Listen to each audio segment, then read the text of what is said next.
மகா சிவராத்திரி ஈசனுடன் ஓர் இரவு பிப்ரவரி 26 சத்குருவுடன் நேரலையில் இணையுங்கள். கள்ளக்குறிச்சி மாவட்டம் ரிஷிவந்தயம் அருகே சிங்காரப்பேட்டையில் சின்ன வெங்காயம் சாகுபடியில் விவசாயிகள் ஆர்வம் காட்டி வருகின்றனர். சொட்டு நீர் பாசனம் மூலம் மரவள்ளி கிழங்குகளுக்கு ஊடுபயிராக சின்ன வெங்காயத்தை பயிரிட்டு வரும் விவசாயிகள் ஏக்கருக்கு 40,000 வரை செலவாவதாக தெரிவிக்கின்றனர்.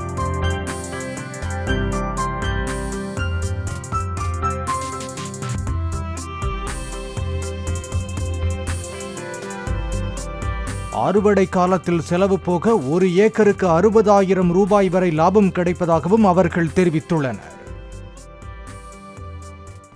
மகா சிவராத்திரி ஈசனுடன் ஓர் இரவு பிப்ரவரி 26 சத்குருவுடன் நேரலையில் இணையுங்கள்.